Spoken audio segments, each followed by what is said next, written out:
sertaku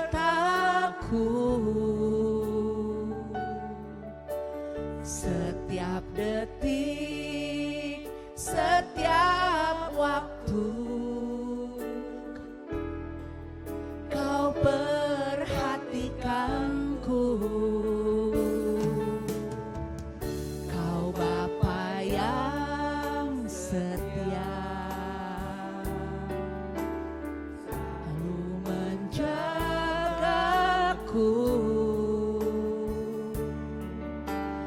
Kau kuatku bila ku jatuh, Kau menopangku. Ku berikan syukurku Tuhan, ku berikan syukurku buat kebaikan-Mu. Ku berikan syukurku buat pertolongan-Mu. Sebab Kau jadikanku berharga di mata-Mu. Kau Bapa yang baik, ku mengasihi-Mu. Kita katakan sekali lagi, Kau Bapa yang baik. Bapa yang baik, selalu bersertaku setiap detik, setiap waktu. Kau perhatikanku, Kau Bapa yang setia, selalu bersertaku.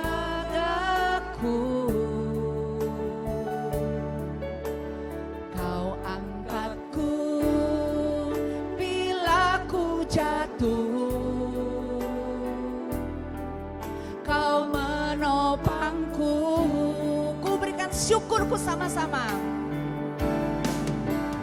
Ku berikan syukurku buat kebaikan-Mu. Ku berikan syukurku buat pertolongan-Mu. Sebab Kau jadikanku berharga di mata-Mu. Kau Bapa yang baik, ku mengasihi-Mu.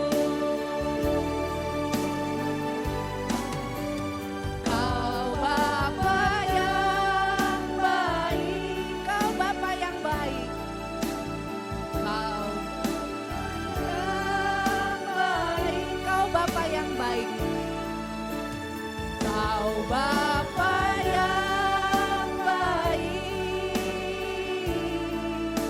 ku mengasihi-Mu. Mari sama-sama kita bersyukur. Engkau baik Tuhan, Engkau penolong kami, Engkau kekuatan kami Tuhan, Engkau menopang kami, selalu perhatikan kami. Kami bersyukur.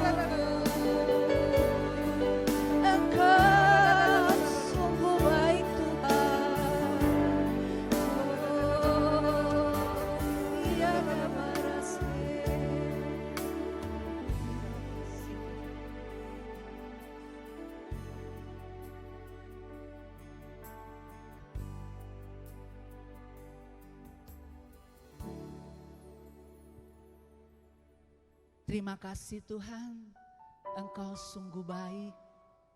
Engkau yang menopang saat kami tidak berdaya. Terima kasih Tuhan. Terima kasih Tuhan. Terima kasih Tuhan atas segala sesuatu yang boleh terjadi dalam hidup kami, karena kami percaya itu adalah yang terbaik yang Kau berikan. Terima kasih Tuhan. Terima kasih Tuhan. Terima kasih Tuhan, Engkau sudah mengumpulkan kami di tempat ini untuk bersekutu dan menyembah Engkau dalam roh dan kebenaran. Terima kasih Tuhan. Terima kasih Tuhan. Demikian ya Bapa, masih banyak ungkapan syukur kami, terima kasih kami. Kami percaya Engkau sudah melawat setiap kami di tempat ini. Karena itu Tuhan, kami mau naikkan segala syukur dan pujian ini hanya kepada Engkau. Terpujilah nama Yesus. Amin. Bapak Ibu yang terkasih, kita sudah bersuka cita, kita sudah mengucapkan syukur kepada Tuhan. Dan saat ini saya percaya kalau Tuhan dalam seminggu kemarin, Tuhan memberikan sesuatu yang baik untuk membangun iman kita dan juga iman teman-teman kita. Mungkin ada yang mau kesaksian? Silakan, pasti ada di tempat ini. Saya rasa ada 2 deh di tempat ini. Karena membagikan kasih Tuhan itu memberikan kekuatan bagi teman-teman yang lain. Mungkin peristiwanya berbeda tapi Tuhan menolong kita. Ada? Oh Paulus, silakan Paulus.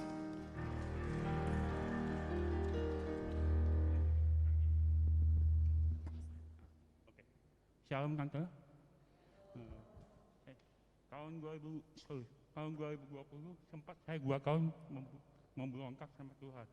Ada satu sebab yang membuat saya memberontak, yaitu saya pernah berdoa sama Tuhan. Tuhan, ini papa saya lagi sakit, tolong sembuhkan di rumah sakit. Tapi Tuhan rupanya punya kehendak lain buat saya. 11 hari kemudian, semenjak papa saya dirawat di rumah sakit, papa saya meninggal. Saya bertanya, Tuhan, aku sudah melayanimu di gereja, menjadi tukang parkir. Tapi, mengapa engkau tidak mengabulkan doa aku? Saya 2 tahun menjadi pemberontak sama Tuhan, ke gereja saya tidak pernah, meskipun itu online.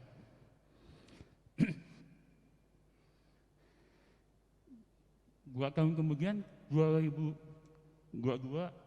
saya ketemu sama Tuhan melalui kesaksian satu teman saya.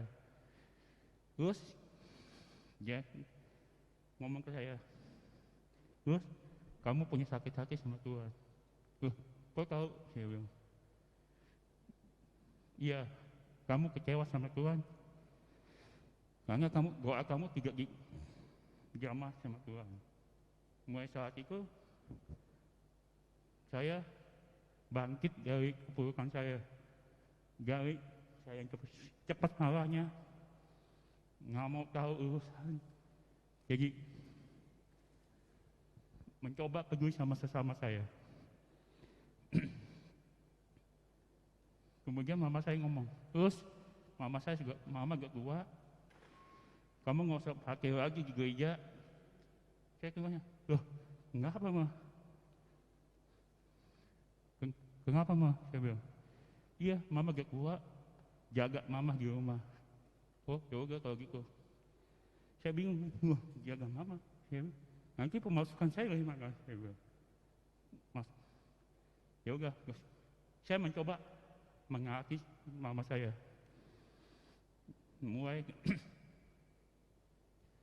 Mulai saat itu 2022 saya berhenti parkir dari gereja dan lebih fokus jaga mama saya. Puji Tuhan, ada saya berkat yang datang ke saya. Itu saja Tante, terima kasih. Puji Tuhan, kalau kita sudah berdamai dengan Tuhan, semuanya beres. Ya, semuanya dapat terkendali. Karena itu lewat pengalaman-pengalaman itu Tuhan membentuk kita menjadi lebih kuat lagi. Terima kasih Paulus. Mungkin ada satu lagi, silakan. Saya percaya kemuliaan Tuhan juga dinyatakan kepada kesaksian, karena kesaksian ini lebih melihat kasih Tuhan di dalamnya. Meskipun badai apapun yang terjadi, tetap kasih Tuhan selalu berserta kita. Ya, mungkin saya percaya ada satu lagi. Ya, Ibu Maria Ina, berikan kemuliaan bagi nama Tuhan, karena Tuhan Yesus baik. Dia mau menyatakan kasihnya kepada anak-anaknya. Shalom, selamat pagi Bapak Ibu, saudara-saudari yang dikasihi Tuhan. Saya mau bersaksi bagaimana dahsyatnya kuasa Tuhan Yesus, bagaimana pertolongannya tidak pernah terlambat, selalu tepat pada waktunya, dan Tuhan jadikan indah pada waktunya. Hal ini saya alamin kurang lebih 1 bulan yang lalu. Waktu itu saya minum seperti biasa, pagi hari minum vitamin. Nah, pas ini tuh minum vitamin ester C itu agak besar ya, itunya kapsulnya itu agak besar. Terus saya minum tuh dengan air sedikit. Terus rasanya itu belum ketelen, masih di tenggorokan sini. Tapi saya tuh nggak peka. Padahal hati nurani saya tuh udah ngingetin, minum lagi dulu gitu, supaya bisa minum yang lain. Saya pikir nggak apa-apa, biasanya juga saya minumin, saya makani apa gitu, kue atau apapun juga langsung ketelen. Terus saya minum yang lain-lain. Jadi ada vitamin D kan kecil ya bentuknya ya, vitamin D, vitamin B itu kecil-kecil. Saya minum, betul-betul nggak mau ketelen loh, sakit sekali. Saya belum pernah ngerasain seperti itu. Berarti itu vitaminnya itu terperangkap. Jadi saya udah, sakit bukan main. Terus saya cuma, Tuhan Yesus tolong saya gitu. Terus akhirnya saya makanin pisang, terus saya makanin nasi, tetap nggak bisa loh. Itu udah saya minumin sampai nggak tahu lah berapa gelas, sampai perut saya kembung kepenuhan. Terus akhirnya, nggak tahan saya. Terus saya bilang sama anak saya, Mami ke dokter aja ya. Ya udah Mam, ke THT aja. Terus saya ke THT deket sini di Mitra. Dokternya ngasih kapsulnya itu besar-besar sekali, 4 biji gitu. Terus akhirnya saya nggak bisa minum, masih ganjel gitu karena masih terperangkap, nggak enak sama sekali. Terus akhirnya saya paksain minum, kalau enggak takutnya nanti malah nggak sembuh kan. Jadi udah saya paksain minum. Setelah minum itu saya pulang, sampai di rumah itu saya istirahat sebentar. Terus obatnya ternyata itu keras sekali. Dia kasih antibiotik itu sampai dua macam. Terlalu keras, akhirnya kena mah saya, asam lambung ya. Itu kena tenggorokan saya juga, malah menambah parah. Akhirnya saya tuh tumpah semua, nggak bisa makan, nggak bisa, udah lemes badannya, karena tumpah ditahan juga nggak bisa, semua udah akhirnya lemes. Akhirnya anak saya, udah Mam, ke rumah sakit aja, mesti diinfus ini gitu. Soalnya udah nggak bisa makan, gitu. Minum obat juga nggak bisa. Minum juga waktu itu sudah lemes dah pokoknya. Sampai di rumah sakit kan, masuk di IGD dulu kan, nggak bisa masuk kamar langsung karena harus dites PCR dulu, nunggu hasilnya PCR. Nah setelah itu malam baru saya masuk kamar ya. Itu waktu natrium saya di dalam tubuh saya itu turun. Jadi 119, harusnya tuh 135 sampai 147. Nah, terus saya cuma 119, jadi langsung diinfus sama NaCl. Itu yang menyebabkan saya lemes. Nah, habis itu dokternya padahal bilang waktu itu kalau sampai, biasanya kalau di bawah 120 itu biasanya udah kejang. Nah, aduh pertolongan Tuhan sungguh tidak pernah terlambat ya, selalu tepat pada waktunya. Nah kok saya tuh nggak ngalamin kejang, langsung segera diinfus kan gitu. Terus ternyata dicek, besoknya sudah diinfus, terus masih belum naik-naik juga loh natrium saya, masih lemes gitu. Saya masih kadang-kadang masih tumpah, mungkin karena asam lambung akibat obat antibiotik yang keras itu. Ternyata dokter THT-nya juga bilang ini karena asam lambungnya sehingga neken di sini kayak desek gitu, tenggorokan juga bisa sakit kata dia. Udah, terus akhirnya kadar NaCl-nya dikasih yang pekat, ya pekat diinfus terus kan. Udah selesai itu hari keempat ya, hari ketiga itu saya udah bilang sama dokternya, karena saya pikir badan saya kan sudah enak gitu, walaupun ya masih belum kuat sekali sih, tapi saya pikir ntar hari keempat Sabtu pulang aja. Saya minta izin sama dokternya, dokternya bilang lihat besok ya Bu, hasil tes lab dulu katanya. Udah itu Sabtu ya, Sabtu pagi tes lab, terus siangnya itu udah tahu hasilnya itu NA-nya udah bagus, sudah naik jadi 134 ya, itu udah cukup bagus lah ya segitu. Terus sambil nunggu proses asuransi ya, waktu itu kan pakai admin asuransi kan cukup lama, aduh saya nunggu sampai lama ya. Terus akhirnya ada suster yang masuk, saya dapat hadiah dari Tuhan yang luar biasa. Saya ditawarin mau ikut itu ibadat misa enggak, terima tubuh darah Kristus katanya. Aduh saya sukacita sekali. Terus saya bilang ya saya mau gitu.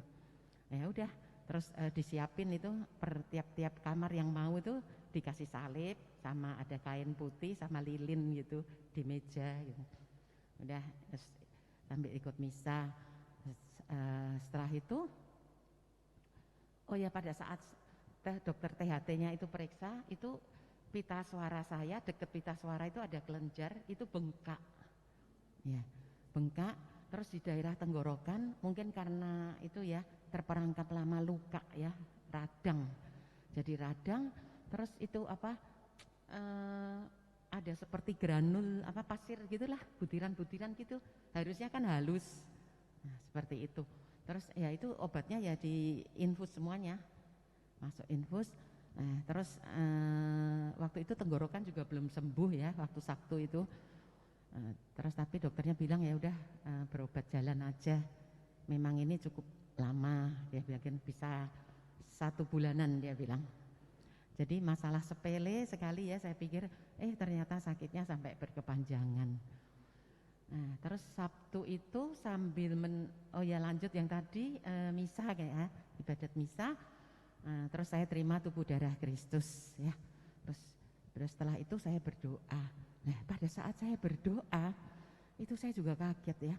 Itu kedengaran suara sandal gitu loh. Serak, serak, serak, serak gitu. Terus ada anak perempuan pakai baju pink ya. Terus umurnya mungkin enggak tahu, sekitar remaja gitulah, mungkin umur 15-an atau 14 gitu. Terus kelihatan lagi ada itu anak kecil umur 5 tahun atau 6 tahunan gitu pakai baju biru kotak-kotak. Nah setelah itu saya buka mata, nah, saya lihat anak saya enggak ada. Anak saya kan lagi ngurusin admin, saya sendirian di kamar rumah sakit itu. Nah, terus setelah itu saya doa lagi. Terus saya pikir oh jangan-jangan ini kan arwah yang minta didoain ya, saya ingat kan. Nah, terus saya doain dah ya. Setelah itu saya lihat lagi itu sambil saya itu berdoa itu saya kelihatan lagi ada wanita yang terus ibu-ibu tua, tangannya itu pada begini gitu loh, gini-gini gitu ya. Saya pikir saya tadinya enggak ngerti ngapain gitu ya. Terus dah saya antem ranta ada, pokoknya minta didoain aja. Udah saya doakan gitu. Udah terus selesai itu saya pulang kan, sampai di rumah kan. Malamnya pas saya mau tidur, ya itu saya, sebelum itu saya minta tolong sama itu dulu yang salah satu anggota tim doa saya. Dia memang punya karunia iman dan karunia penglihatan. Terus saya cerita sama dia, saya minta tolong bantu doa, kayak gitu. Soalnya pas itu kok rasanya itu belum hilang gitu loh, masih ada di pikiran saya gitu. Terus dia doain, terus dia bilang gini, ya udah, ayo sekarang saya doa penyembahan di dalam dengan bahasa roh, dia bilang gitu. Saya langsung bilang, baik, ayo kita sama-sama doa, saya bilang gitu. Udah. Nah, terus dia ingetin saya, itu doakan siapa saja yang sudah meninggal, dia bilang gitu. Nah, akhirnya saya doain, malam itu saya doain, terus setelah selesai berdoa itu masih ada nampak tadi anak perempuan yang sandalnya srek gitu, bajunya pink, terus ada anak kecil yang tadi tetap aja pakai warna biru kotak-kotak gitu, sampai sekarang juga saya masih ingat nih. Terus sama ya itu ada ibu-ibu, ada yang muda-muda juga, gadis-gadis gitu yang gini-gini. Terus saya udah doain semua, masih ada. Terus tiba-tiba Tuhan ingatkan saya ya, kan tadi janjian penyembahan, saya menyembah aja, saya haleluya yang 12 kali itu saya ulang-ulang. Habis itu saya Yesus itu juga saya ulang-ulang berkali-kali. Udah setelah saya ulang-ulang itu hilang, semua itu hilang dan suara-suara tadi sudah nggak ada lagi. Terus kemudian malah yang nampak itu Bunda Maria sama Tuhan Yesus sama Santo Yosef. Terus banyak orang yang memuji-muji Tuhan gitu. Ya suasananya udah lain, udah damai gitu. Nah, terus setelah itu saya bersyukur sama Tuhan ya. Habis itu saya bisa tidur nyenyak, enggak mimpi apapun, enggak kelihatan apapun, pokoknya tidurnya nyenyak dah sampai pagi bangun itu. Nah, saya bersyukur sama Tuhan, sungguh luar biasa ya pertolongan Tuhan itu. Saat itu juga saya waktu sakit, saya juga merasa itu ya, ada saya sungut-sungut, sempet tuh saya sungut-sungut sama Tuhan. Aduh kok sakit lagi, kok gini ya gitu. Saya sempat sungut-sungut sama Tuhan. Tapi kemudian saya diingatkan oleh pengkhotbah, sekarang pengkhotbah 3 ya. Nah di situ kan untuk segala sesuatu ada masanya. Terus ada waktu untuk lahir, ada waktu untuk meninggal, ada waktu untuk tertawa, ada waktu untuk menangis. Saya tambahin lagi sendiri nih.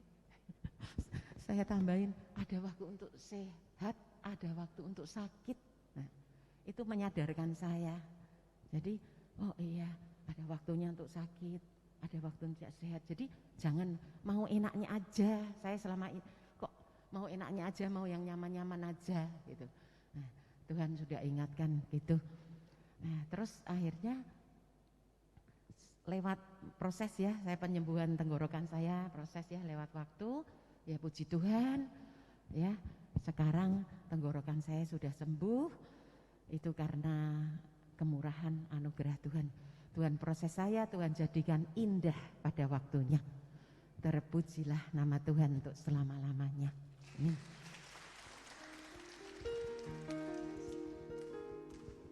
Terima kasih Bu Ina, luar biasa ya pekerjaan Tuhan. Karena itu setiap kita tidak terlepas dari segala apapun permasalahan. Tapi yang satu kita percaya bahwa Dia selalu berserta kita. Kalau kita mengandalkan Dia memang tidak instan. Tapi itulah yang Tuhan lihat, ketaatan dan kesetiaan kita. Kita naikkan satu puja, kita tanggapi firman ini, kesaksian kita semua ini. Tiada pernah ragu, apapun itu terjadi, jangan pernah ragu akan Tuhan.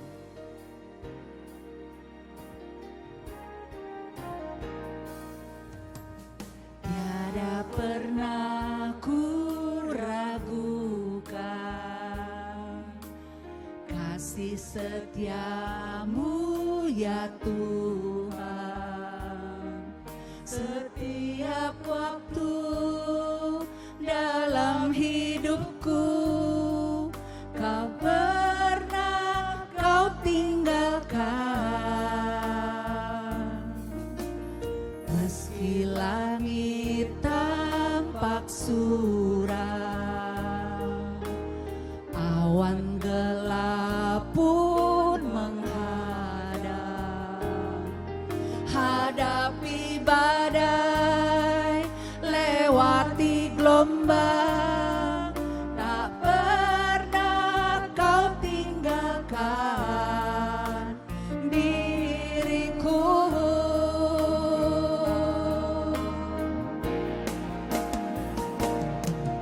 Walau seribu rebah di sisiku, Kau tetaplah Allah penolongku. Walau 10.000 rebah di kananku, takkan ku goyah sebab Yesus sertaku. Walau 1000 rebah di sisiku,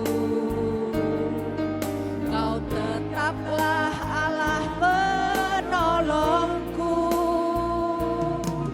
Walau 10.000 rebah di kananku, takkan ku goyah sebab Yesus sertaku. Takkan ku goyah sebab Yesus sertaku. Takkan ku goyah Tuhan, takkan ku goyah sebab Yesus sertaku. Kita berikan kemuliaan bagi Tuhan karena Dialah Yesus yang selalu menolong kita. Sekarang kita mau bangkit, kita mau serukan nama Dia karena nama Dia itu dahsyat. Mari kita bangkit, kita naikkan pujian ini, kita sama-sama bersukacita, bangkit serukan nama Yesus.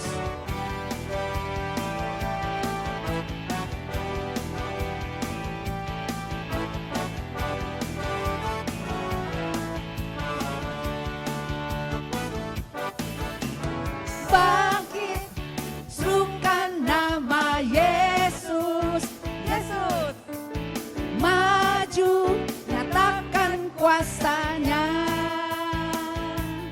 Kita buat iblis gemetar, kalahkan tipu dayanya dengan kuasa namanya. Bangkit, bangkit, serukan nama Yesus, Yesus. Maju, nyatakan kuasanya. Kita buat iblis gemetar, kalahkan tipu dayanya dengan kuasa namanya. Nama Yesus, menara yang kuat. Nama Yesus, kota benteng yang teguh. Nama Yesus, kalahkan semua musuh. Nama Yesus, di atas segalanya. Nama siapa saudara? Nama Yesus, menara yang kuat. Nama Yesus, kota benteng yang teguh.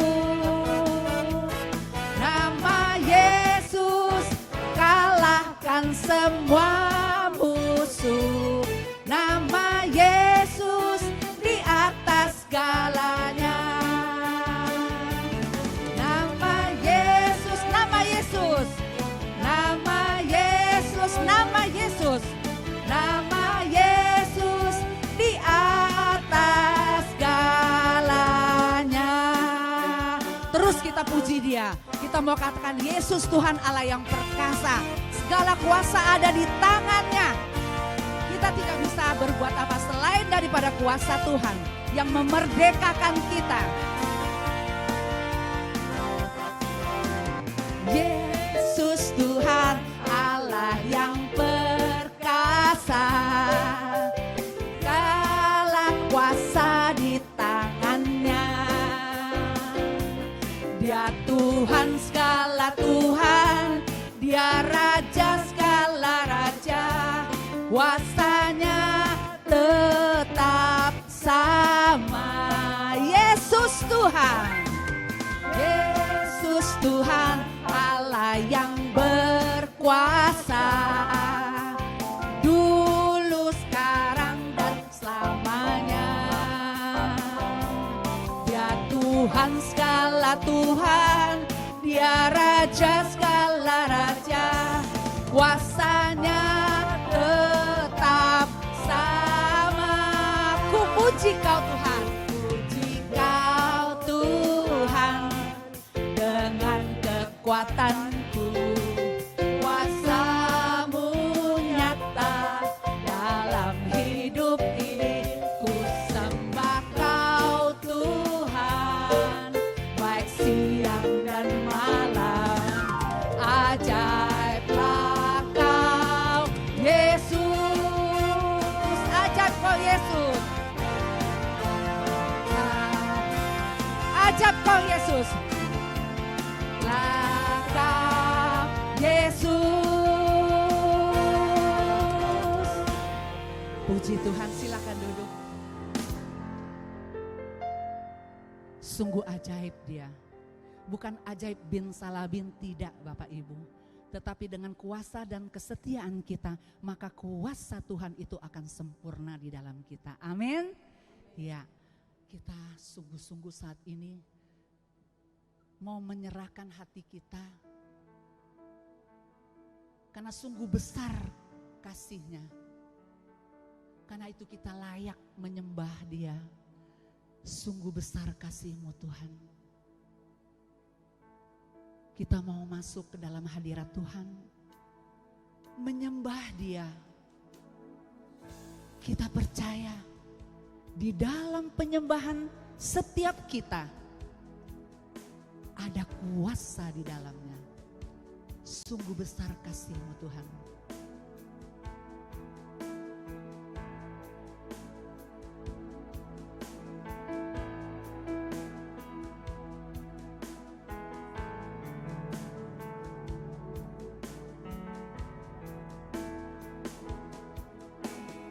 Sungguh besar setia-Mu,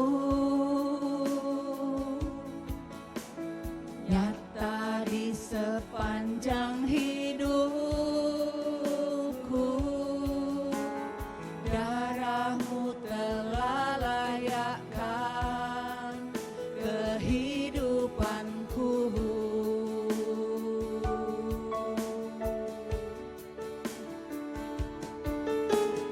Tiada kata yang bisa lukiskan indahnya Kau Tuhan. Bagi-Mu segala pujian dan kemuliaan. Sungguh besar kasih setia-Mu Tuhan.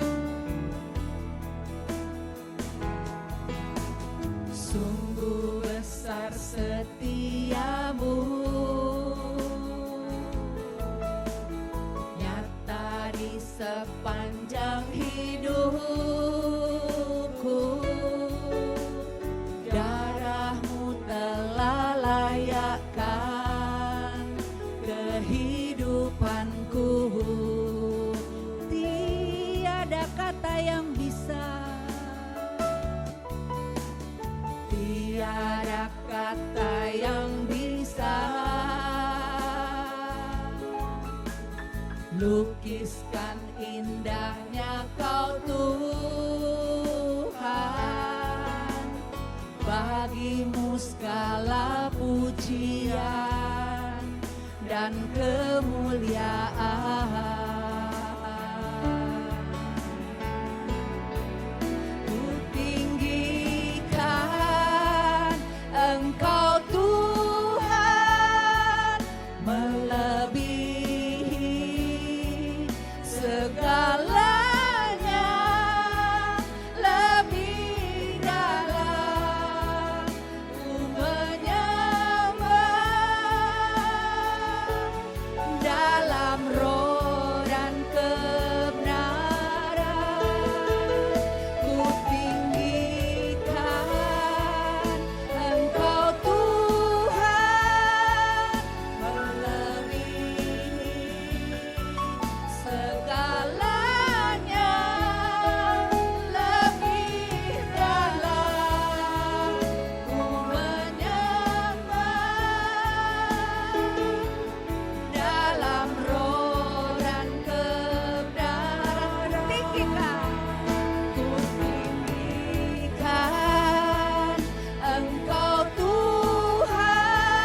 Terima kasih Tuhan.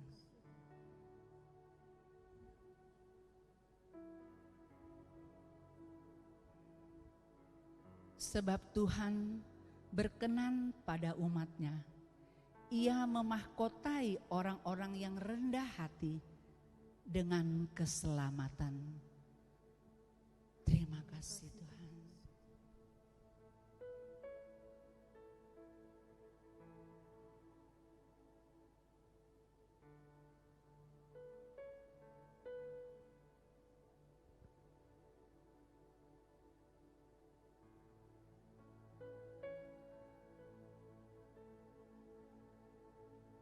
Terima kasih.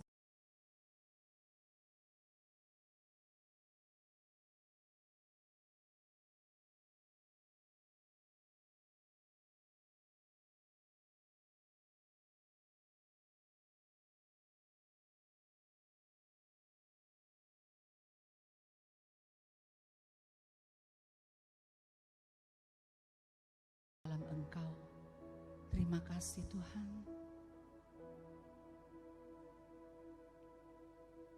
Ya Bapa,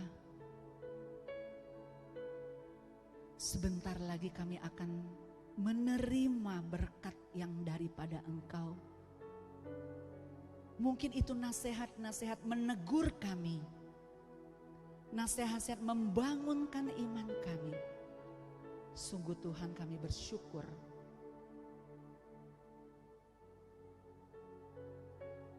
Biarlah kami mau serahkan saat ini diri kami, pikiran kami hanya kepada Engkau saja.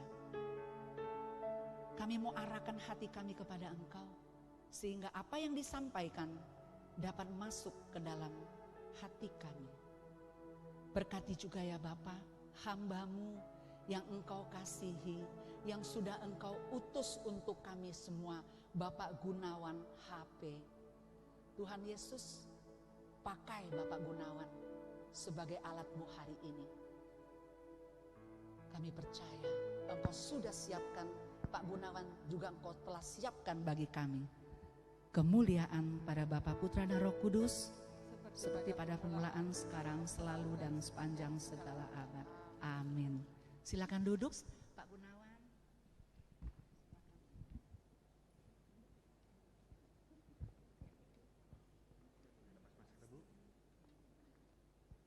Shalom. Sekali lagi shalom. Bapak Ibu, Tante, Om, Oma, Opa, luar biasa. Pada pagi hari ini saya punya kesempatan untuk boleh bersama-sama hadir di tempat ini. Ini yang pertama untuk on-site ya. Kalau di PD Yakobus saya ingat beberapa bulan yang lalu mungkin campur dengan yang umum. Sempat ada SHDR juga ya. Nah itu saya ikut juga bersama Pak Benyamin Ratu waktu itu di sesi 5. Tapi kali ini onsite saya yang pertama di Kelapa Gading. Sekali lagi selamat pagi Bapak Ibu semua. Saya ngelihat muka-muka yang luar biasa bersuka cita pada malam hari ini. Pada pagi hari ini. Coba kita lihat kanan kiri kita. Bener nggak? Coba kita walaupun ketutup masker kelihatan dari mata kan ya. Kelihatan dari mata yang tersenyum gitu.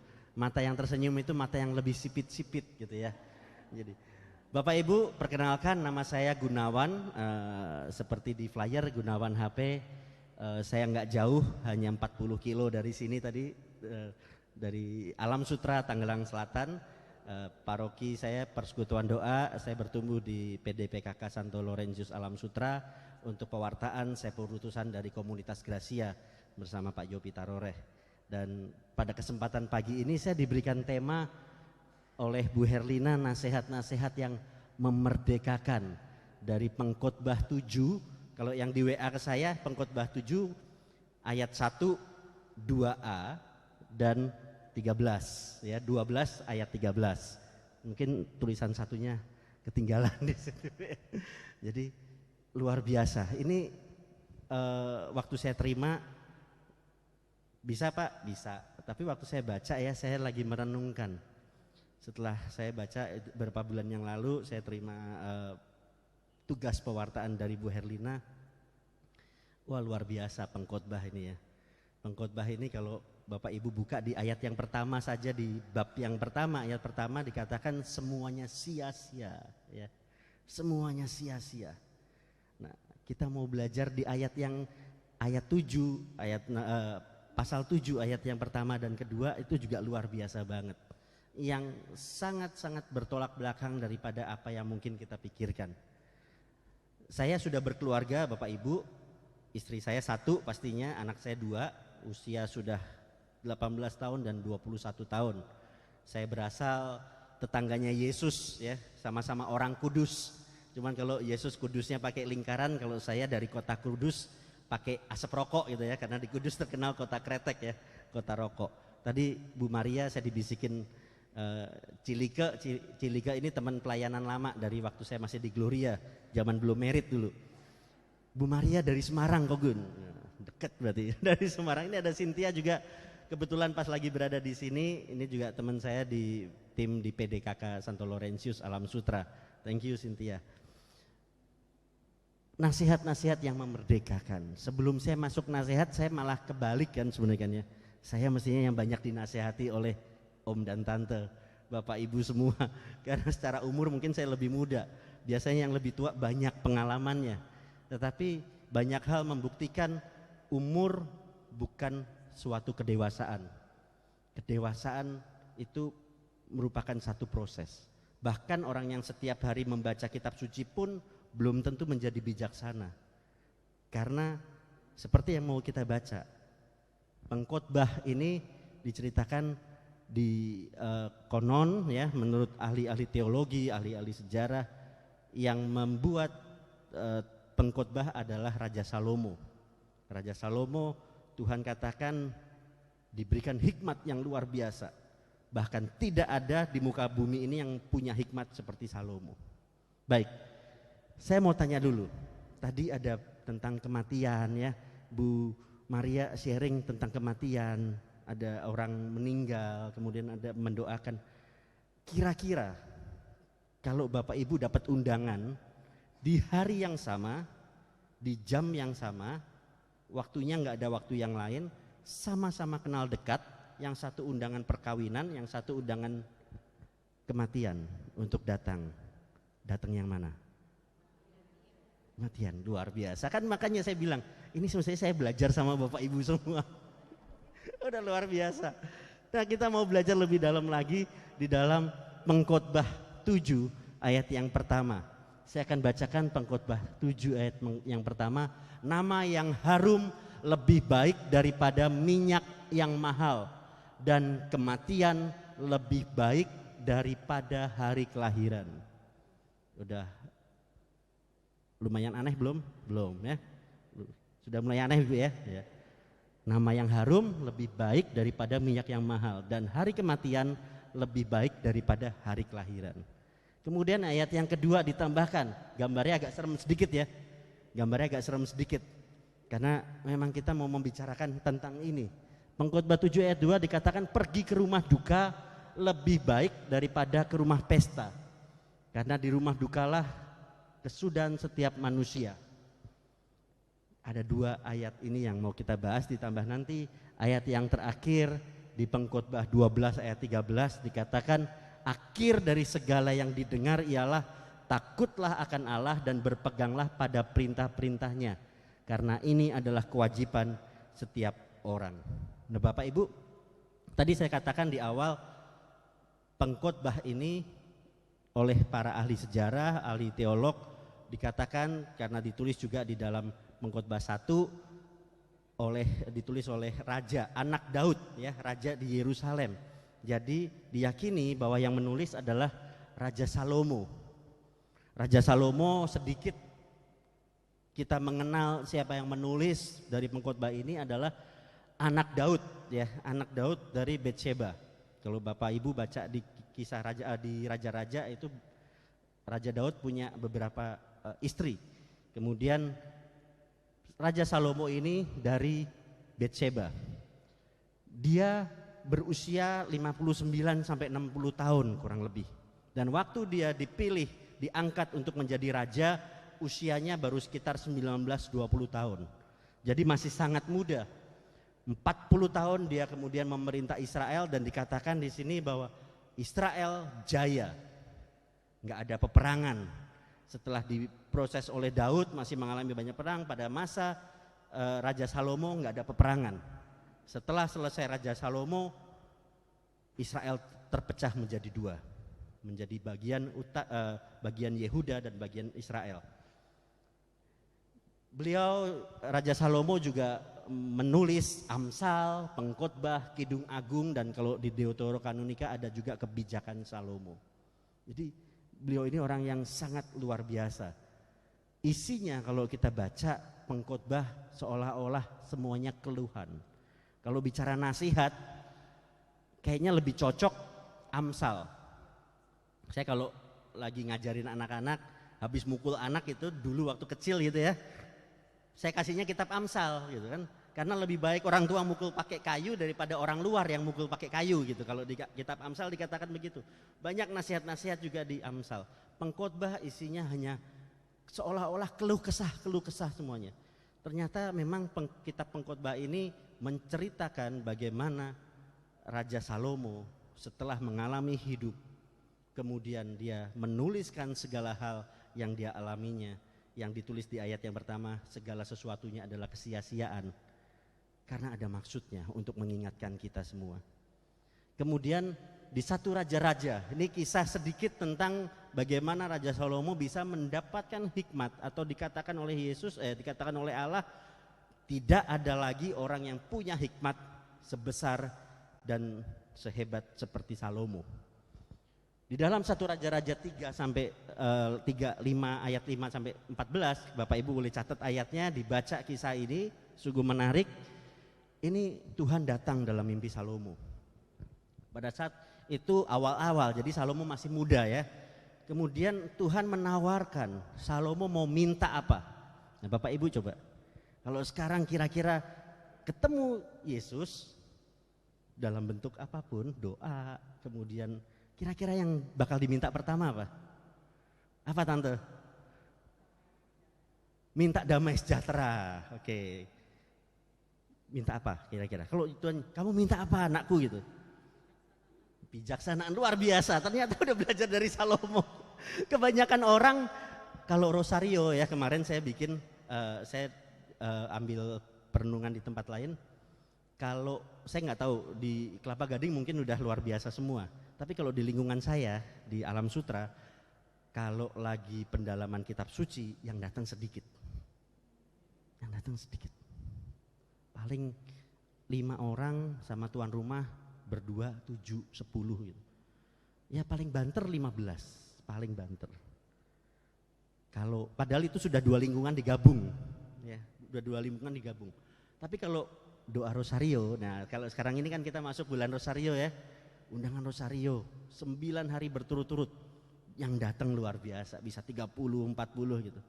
Oh ternyata memang orang Katolik lebih banyak minta daripada belajar. Bener apa bener? Bener ya. Ini survei loh, dari survei mengatakan begitu, lebih banyak minta. Nah mintanya saya nggak tahu nih, lebih banyak kalau ditanya langsung Tuhan pasti mintanya minta rezeki, minta kesehatan, minta anak, minta ini itu, minta ini itu.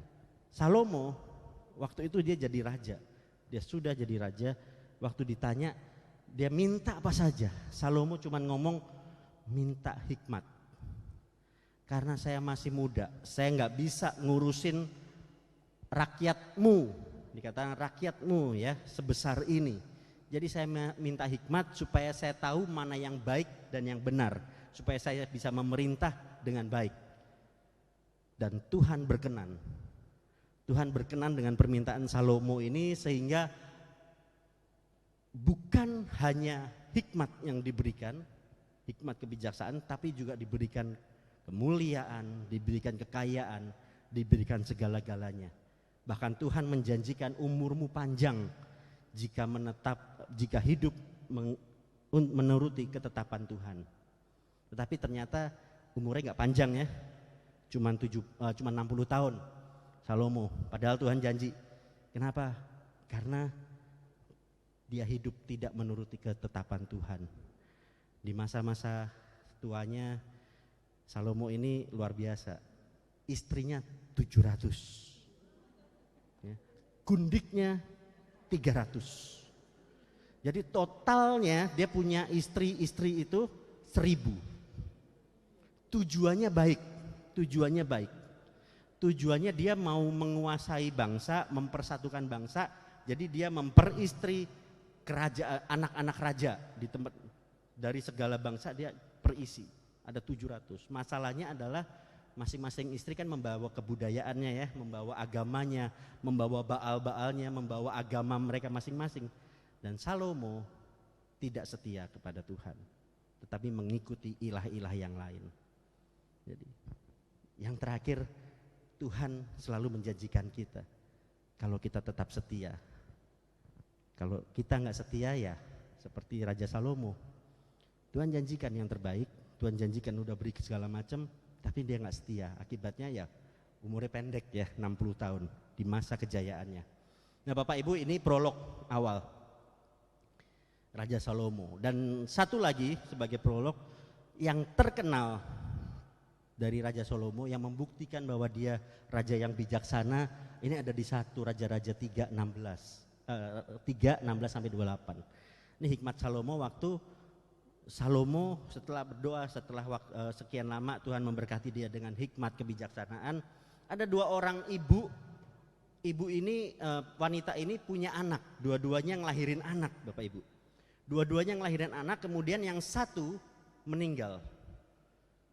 Ibu yang anaknya meninggal mengambil bayi yang masih hidup, diakui itu sebagai anaknya, sehingga mereka berantem, itu anak saya gitu.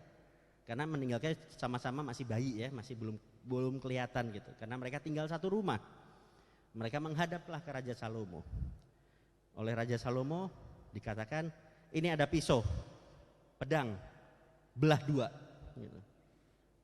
Ibu yang satu katakan, ya sudahlah, kasih saja ke dia, jangan kau bunuh anak itu, kasih saja ke dia. Tetapi ibu yang satu, enggak, kita mesti adil, belah saja gitu.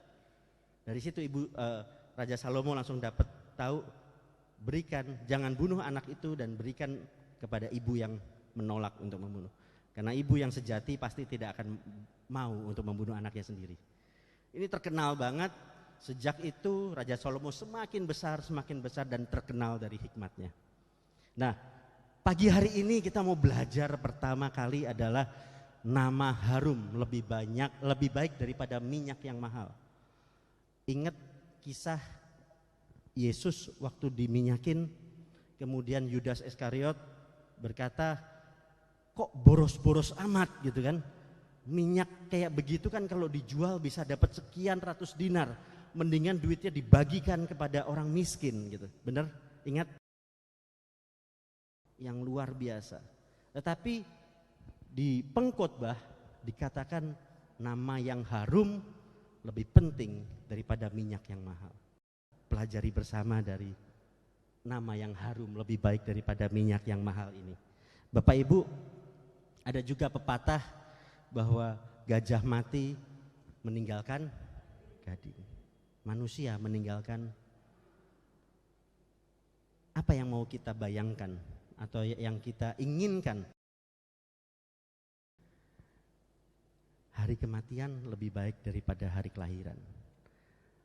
Pernah ingat nggak kalau bayi pertama kali keluar mesti apa? Nangis bukan?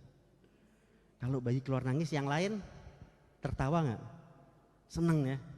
Bayi nangis, yang nangis cuman si bayinya, yang lain ketawa, bener ya? Seneng, ada sukacita gitu. Tetapi kita balik, pada saat hari kematian kita banyak melihat yang meninggal mukanya tersenyum, bener ya? Tapi orang-orang yang sekitarnya menangis. Nah, apa yang terjadi di sini?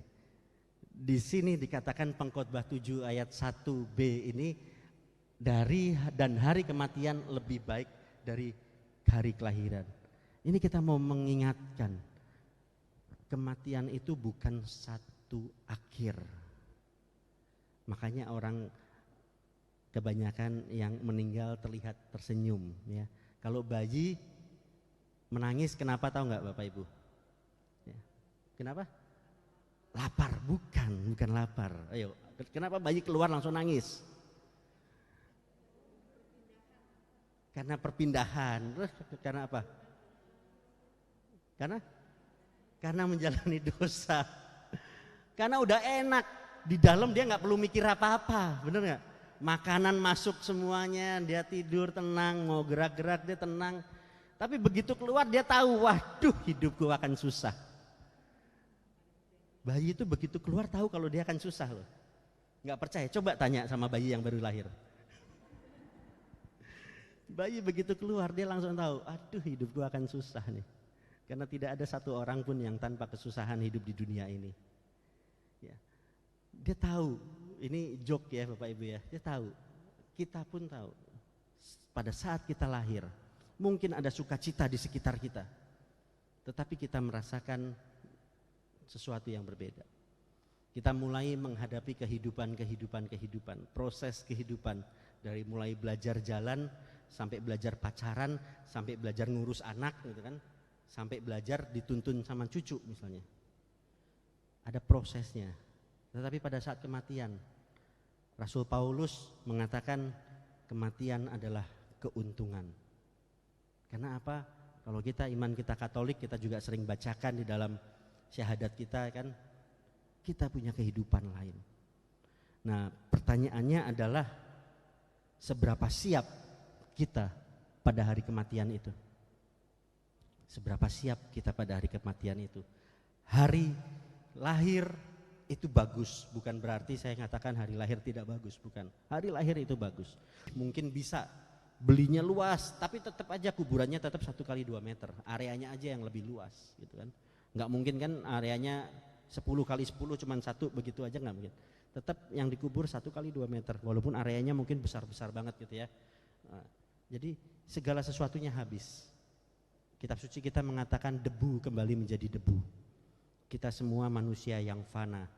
Akhir hidup kita adalah kematian. Hidup kita di dunia adalah kematian.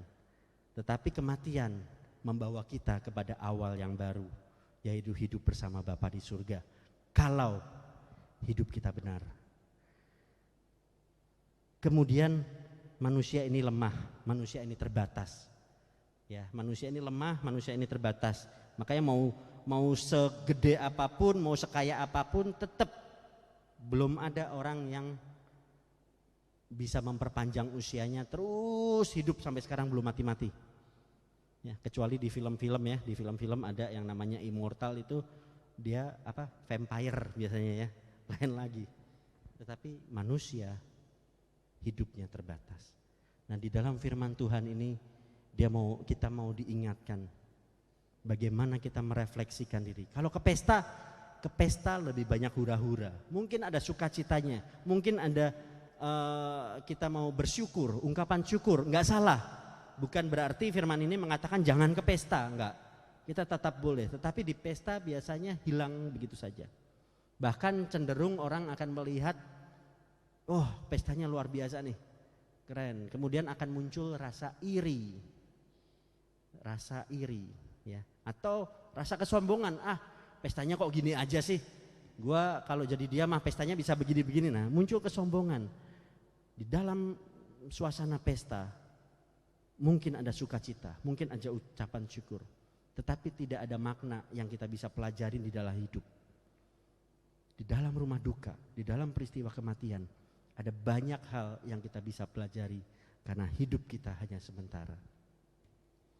Bapak Ibu, di ayat Pengkhotbah 12 ayat yang ke-13 dikatakan akhir kata dari segala yang didengar ialah takutlah akan Allah, berpeganglah pada perintah-perintahnya, karena ini adalah kewajiban setiap orang.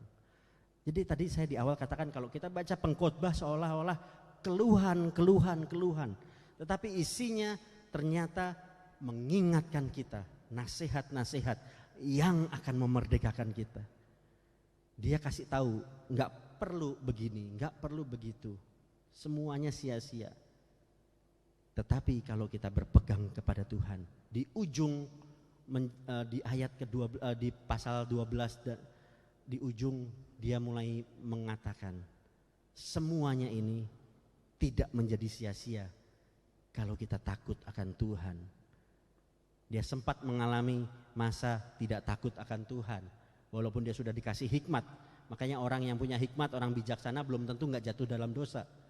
Karena kesombongannya, karena dia merasa berhikmat, dia tetap bisa jatuh dalam dosa kalau dia tidak takut pada Tuhan. Salomo mengatakan, pengkhotbah mengatakan, akhir kata dari segala yang didengar adalah takutlah akan Allah dan berpeganglah pada perintah-perintahnya. Pada saat saya mempersiapkan ini, saya hanya terbeban oleh satu hal. Berpeganglah pada perintah-perintahnya. Berapa banyak dari kita yang tetap setia untuk berpegang pada perintah-perintah Tuhan? Kalau kita datang ke tempat ini, mungkin kita baca kitab suci tiap hari. Mungkin kita ke persekutuan doa tiap hari Selasa pagi. Kemudian malam nanti datang lagi misalnya. Tetapi apakah benar-benar kita taat kepada perintahnya? Satu hal yang paling simpel. Doa Bapa kami. Dalam doa Bapa kami dikatakan, ampunilah kami seperti kami pun mengampuni yang bersalah kepada. Kalau Bapak Ibu lihat di Matius 6 pada saat Yesus mengajarkan doa Bapa kami ya, di ayat yang ke-14 dikatakan, kalau kamu tidak mengampuni, maka Bapamu di surga juga tidak akan mengampuni. Pada saat saya perjalanan ke tempat ini, ada yang menelepon saya, satu umat dari PD Kakak Bonaventura, bukan Bonaventura, Pulau Mas itu ya, Padua, Antonius Padua di Bidara Cina, mau konseling katanya. Ya sudah, sambil nemenin saya perjalanan ke sini 1,5 jam, lumayan ada yang nemenin ya. Ternyata dia konselingnya apa? Ada kebencian, ada nggak bisa mengampuni. Nah, saya pikir kok pas ya. Saya sudah siapkan ini, kok Tuhan kasih orang telepon pas, diingatkan lagi. Tidak mau mengampuni. Berapa banyak dari kita yang tidak mau mengampuni? Kalau saya di anak-anak remaja, pasutri muda misalnya, banyak yang kesakitan dalam tanda kutip, luka batin sama mertuanya. Kalau di sini oma opa mungkin yang punya menantu merasakan hal yang sama, kepahitan sama menantunya. Ada nggak? Nggak usah angkat tangan. Tuhan tahu ya apa yang tersimpan di dalam hati kita, Tuhan tahu. Satu hal, berpeganglah pada perintah-perintahnya. Perintah-perintah Tuhan itu semuanya ya. Kita dalam proses, nggak gampang mengampuni. Yang kalau kita bicara perintah-perintahnya, karena ini adalah kewajiban setiap orang. Saya mau katakan berarti perintah Tuhan harus, kalau kita menjadi mau orang benar, kita selain takut akan Allah, kita takut akan Allah nggak? Takut ya. Iblis pun takut. Jadi kita sama, levelnya masih sama iblis. Ya, karena iblis juga takut sama Tuhan.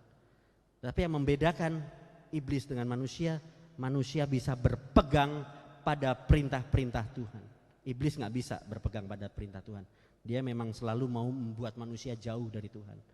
Nah, bisa nggak kita berpegang pada perintah Tuhan? Berat nggak perintah-perintah Tuhan? Berat. Yang ngomong berat coba angkat tangan. Ya, angkat tangan. Bu Erlina angkat tangan. Bu Maria, luar biasa. Berat. Bapak Ibu, sebelum film coba buka di 1 Yohanes 5 ayat 3. Saya nggak taruh ayatnya. 1 Yohanes 5 ayat 3. Yang punya kitab suci boleh baca. 1 Yohanes 5 ayat 3. Ada yang sudah ketemu? 1 Yohanes 5 ayat 3.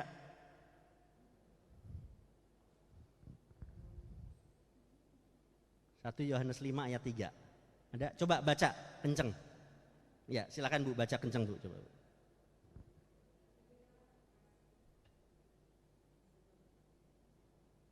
Ya, Ibu aja nggak apa-apa, kenceng Bu, coba. Ya, baca aja. Ya.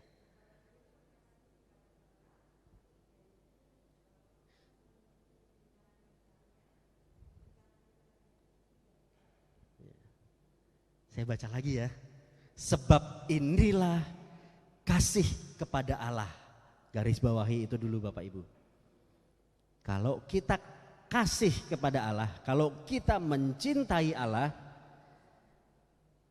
kita menuruti perintah-perintahnya. Sebab perintah-perintahnya itu tidak berat. Oma opa yang pernah pacaran, ada pernah pacaran atau langsung ketemu langsung merit?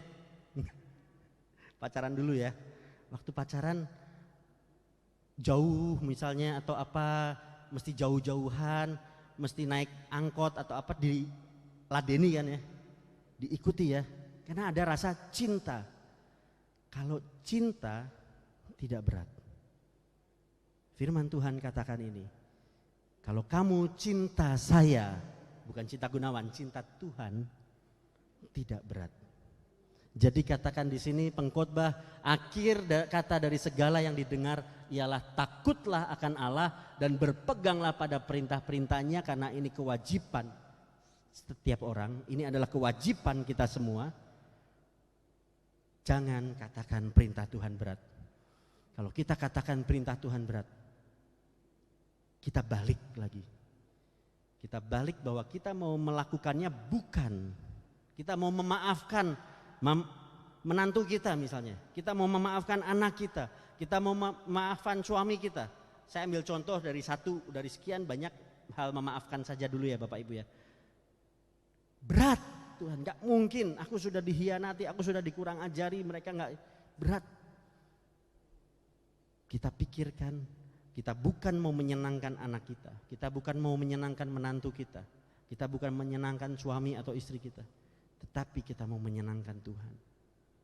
Pada saat kita berpikir yang kita senangkan adalah Tuhan dan kita melakukannya karena kita mencintai Tuhan, maka semuanya tidak berat. Amin. Saya berikan satu ilustrasi video ini. Tadi Bu Maria katakan ya, untuk segala sesuatu ada masanya. Ini di Pengkhotbah 3. Ini ada satu cerita, orang sudah meninggal, kemudian sang istri memberikan kata-kata terakhir. Nah, ada teksnya, semoga bisa terbaca teksnya. Mrs. Lee, I believe you have some words to say about the dearly departed.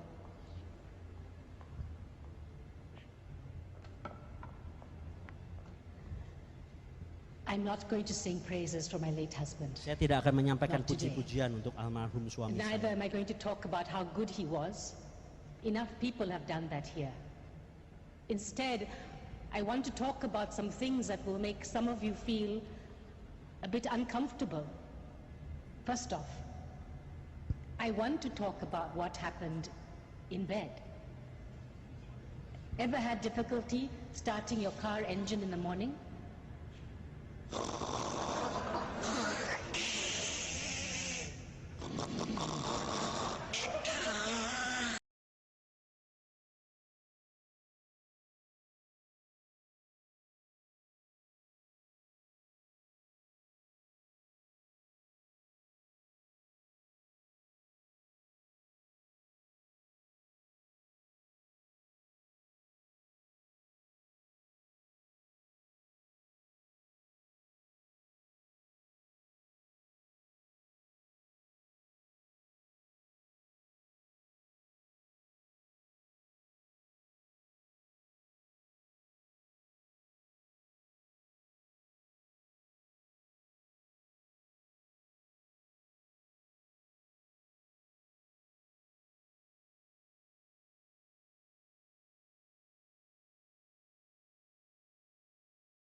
In the end, it's these small things that you remember, the little imperfections that make them perfect for you.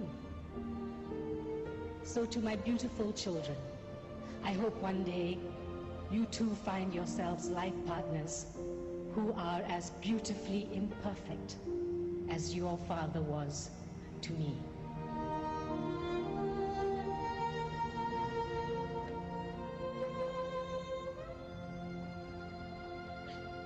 Bapak Ibu, film ini menceritakan tentang segala sesuatu ada masanya tadi. Dan kesempurnaan seseorang tidak bisa kita pastikan. Pasangan hidup kita, anak-anak kita, orang-orang yang ada di sekitar kita mungkin tidak sempurna. Tetapi jangan sampai itu terbawa sampai nanti dia sudah terbujur kaku baru kita merasa menyesal. Atau sebaliknya, pada saat kita sudah terbujur kaku, kita masih meninggalkan banyak hal yang belum diampuni, yang belum diselesaikan. Firman Tuhan pada pagi hari ini mengingatkan kita sekali lagi, kematian lebih baik daripada kelahiran, bukan untuk menakut-nakuti kita, tetapi untuk mengingatkan kita, hidup ini sementara. Baik-baiklah di dalam hidup kita, takutlah akan Tuhan, peganglah perintah-perintahnya Tuhan, karena perintahnya tidak berat.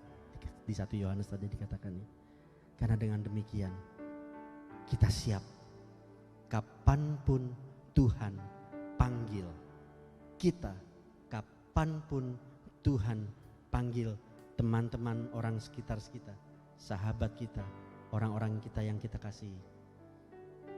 Kita juga siap mengantar, karena kita yakin dia juga sudah berada dengan Bapa di surga. Saya ajak untuk kita merenung sejenak, kita tutup mata kita sejenak. Biar musik jalan piano saja.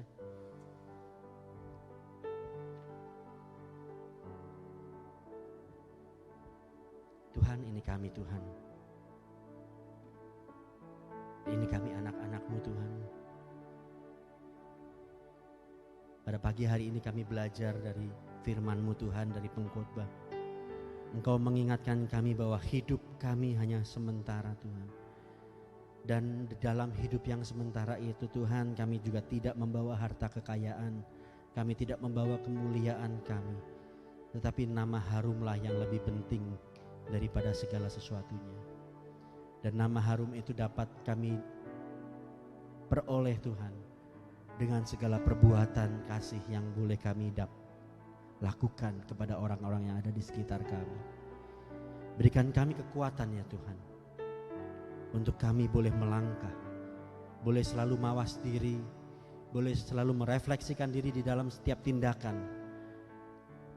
mengajak hati kami, mengajak orang-orang yang ada di sekitar kami untuk tetap setia. Dan biarlah pujian ini Tuhan menjadi doa kami Tuhan. Kita naikkan pujian, hidup ini adalah kesempatan.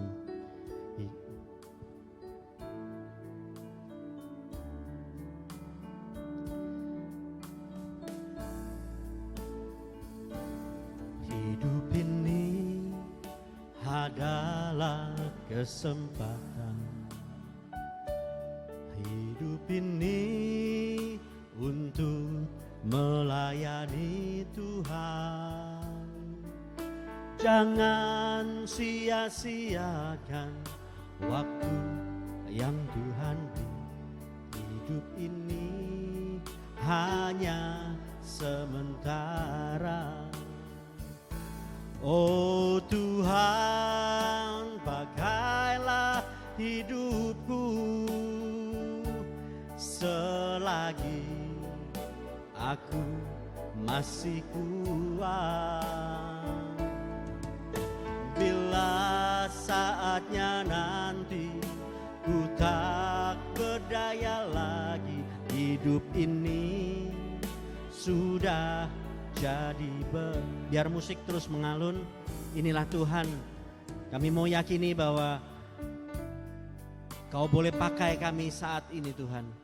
Beri kami kekuatan Tuhan untuk boleh menjadi alat-Mu. Beri kami kekuatan untuk menjadi saluran berkat-Mu Tuhan.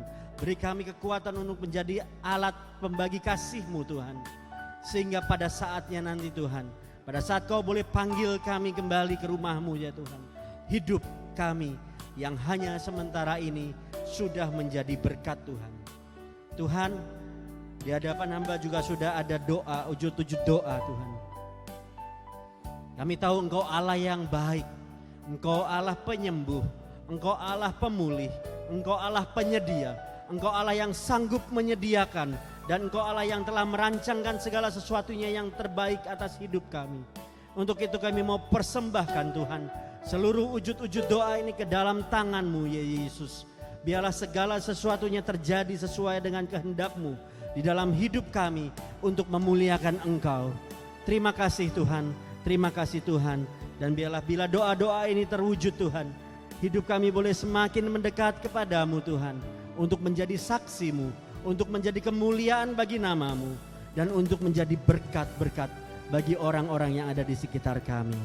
Terima kasih Tuhan, hamba sudah selesai berdoa, hamba sudah selesai membagikan firman-Mu pada pagi hari ini. Dan biarlah Kau sendiri Tuhan yang berkarya saat ini Tuhan, melalui pribadi lepas pribadi, memberkati kami, menguatkan kami. Kemuliaan kepada Bapa, Putra dan Roh Kudus, seperti pada permulaan, sekarang, selalu dan sepanjang segala abad. Amin. Silakan.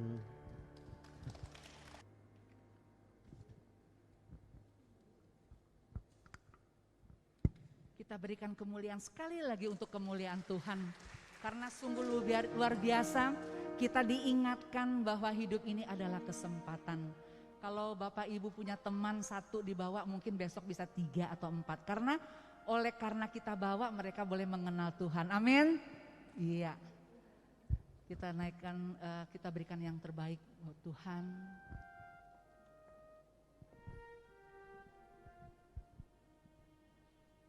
Mari kita berikan persembahan untuk pelayanan di tempat ini.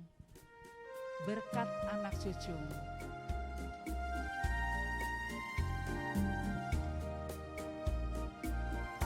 Begitu besar kasih Allah pada kita,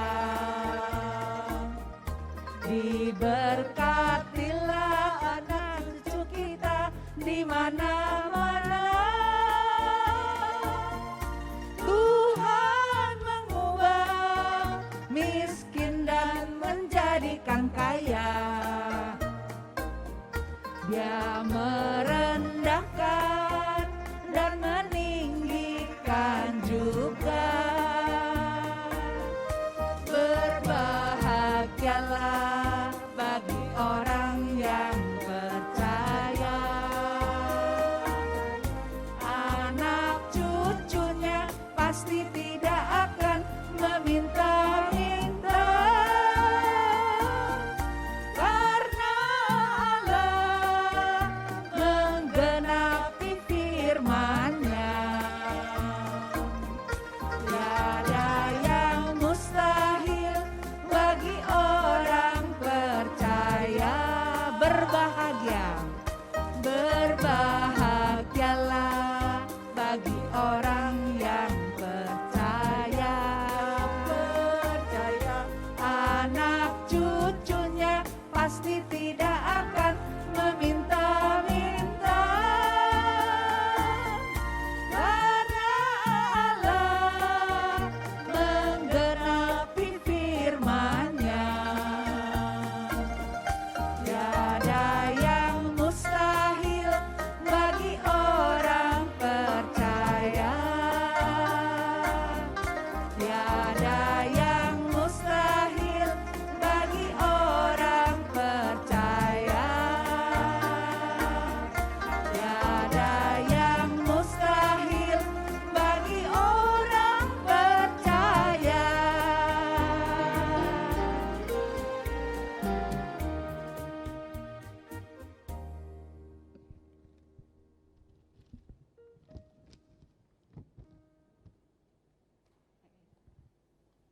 Sekali lagi kami mengucapkan terima kasih kepada Bapak Gunawan HP yang hari ini firman-Nya luar biasa ya Bapak Ibu. Kita diingatkan, juga ada mungkin teguran, itu yang saya katakan. Silakan mungkin yang mungkin ada yang baru, yang bawa teman. Ada? Oh, puji Tuhan. Berikan kemuliaan Tuhan karena setia-setia semua. Nah, kesempatan untuk membawa teman. Jadi biar penuhi tempat ini ya, Bapak Ibu ya. Apabila Bapak Ibu ingin didoakan secara khusus, nanti pas pulang boleh menghubungi tim doa. Hubungi Ibu Erlina atau teman-teman yang pengurus lainnya minta didoakan. Terima kasih.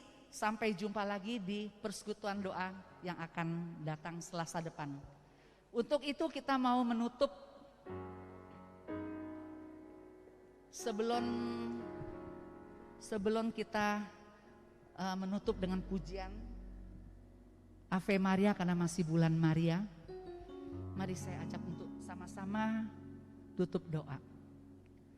Bapa yang penuh kasih, terima kasih Engkau sudah mengizinkan kami untuk datang mendengarkan sabda-Mu, bahkan mendapat berkat banyak Tuhan. Kami diberikan kekuatan baru dan kami juga mau selalu bertumbuh dalam sabda Tuhan dan takut akan Engkau Tuhan, agar kami selalu melakukan yang baik melalui perkataan kami, melalui sikap kami, agar kami boleh juga bertumbuh menyenangkan hati-Mu Tuhan. Terima kasih juga Bapa, sabda-Mu yang memberikan peneguhan bagi kami semua. Secara khusus untuk anak-Mu yang Kau kasih Bapak Gunawan. Engkau sudah pilih Pak Gunawan untuk kami. Terima kasih Tuhan. Berkati pelayanannya. Berkati juga usaha ataupun pekerjaannya. Sehingga melalui sabda-Mu yang disampaikan oleh Pak Gunawan memberikan banyak orang datang kepada Engkau. Bapa, pada akhirnya untuk kami semua yang di tempat ini, banyak hal-hal yang mungkin akan kami sampaikan kepada Engkau. Engkau kenal kami Tuhan. Engkau tahu pikiran kami. Engkau tahu masalah kami. Bahkan Tuhan, yang terkecil sekalipun tidak akan tersembunyi, Engkau tahu. Bapa, sekiranya keluarga kami ada yang sakit, Tuhan lawat saat ini.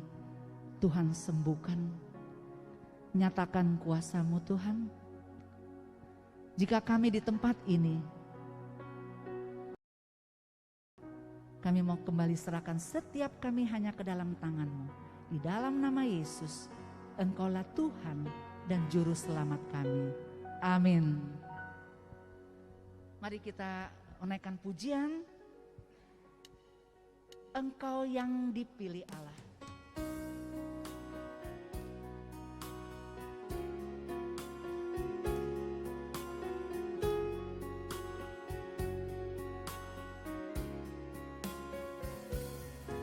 Engkau yang dipilih Allah Bapa di surga untuk melahirkan putranya yang kudus. Engkaulah Bunda Kristus, Bunda Sang Penebus segala dosa manusia.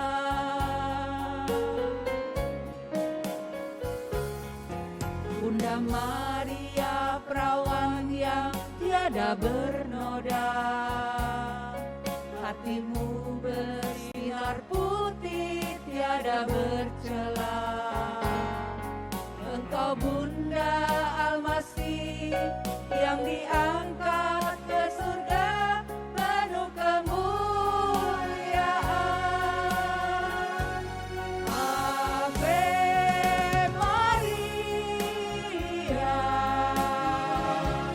Ave Maria.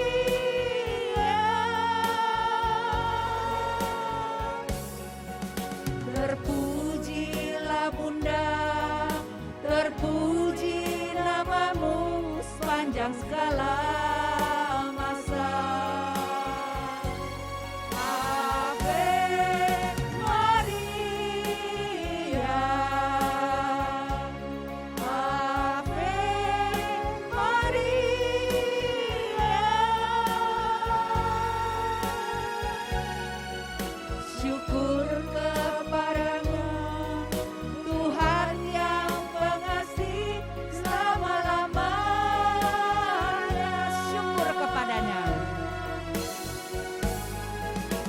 syukur kepadanya, Tuhan yang mengasihi selama-lamanya.